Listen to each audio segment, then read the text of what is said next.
Are we ready? Oh, go. Alright guys, this is a class that I'm taking through UCLA, and this is called R.O.P. Sports Medicine, and the assignment is Y is Q. Okay, previous to this, we've been talking about anatomical terms. So now we're going to take those anatomical terms and we're going to put it into movement. The first thing we're going to talk about is flexion. Flexion is defined as a decrease in joint angle from anatomical position. And you can see in this picture, we're showing the knee. If I'm in anatomical position and I flex my knee, that would be flexion. Other examples are bringing your arm forward to grasp something. Okay? Looking down at your toes would be head or neck flexion.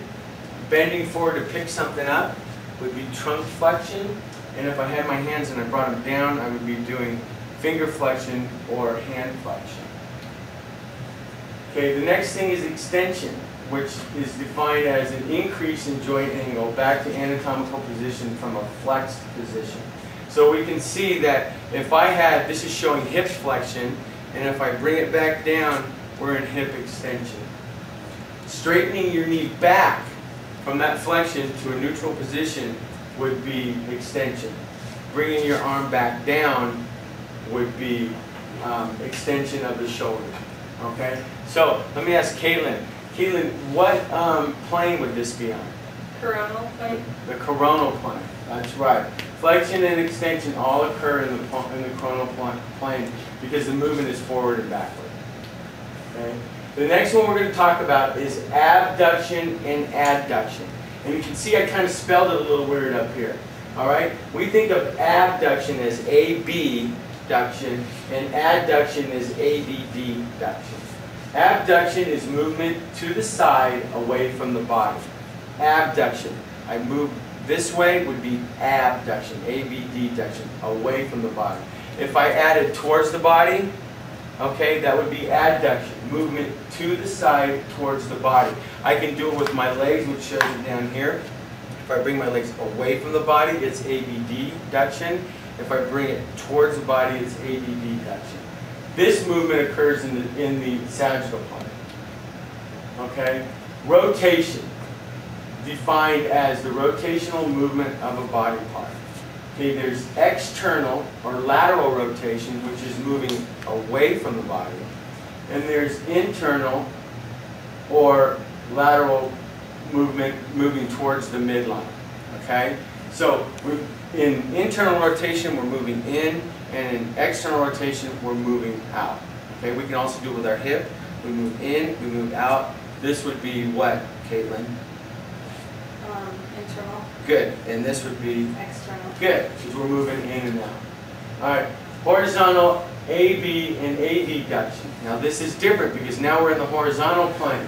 Horizontal adduction is adduction that crosses the midline. All right. If I bring my arm up like this and I bring it across, that would be horizontal adduction. I'm adding to the body and I'm moving across. Horizontal abduction is abduction that moves in the transverse plane away from it. So if I come in here like this and I go like that, that would be horizontal abduction. Again, horizontal adduction, and if I move away, then that would be horizontal abduction. Circumduction. This one's weird because it's different. I'm sorry, I just hit that thing. This one's kind of weird because in circumduction, it looks just like rotation. All right? But circumduction is movement of a joint in a circular shape with the point being the origin. So if I go like this and I move my arm like this, this is circumduction. Okay? All right? Later when we get into this in detail, I'll explain it a little bit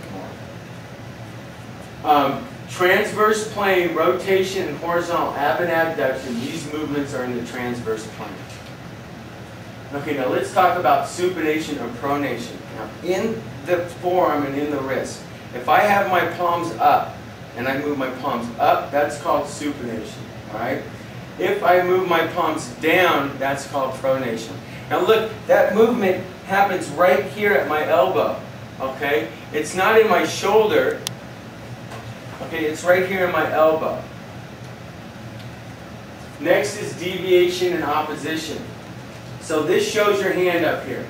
All right? and that hand's moving this way and moving that way.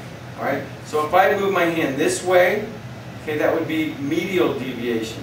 So if I move my hand this way and went to the out way, Caitlin, what would that be?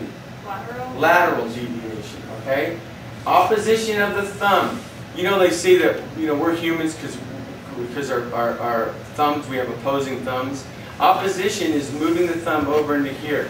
You know when they, when you get pulled over by the cops and they make you go A, B, C, D, or 1, 2, 3, 4, that's opposition, all right? Dorsiflexion and plantar flexion are specialized terms for flexion and extension in the foot. When the toes go up, it's dorsiflexion. When they go down, it's plantar flexion. It shows it right in there. Inversion and eversion is in the ankle and the foot. If the foot rolls in, it's inversion. If the foot rolls out, it's eversion. And you can see on here, foot rolling in, inversion, out is eversion. And that's it for today.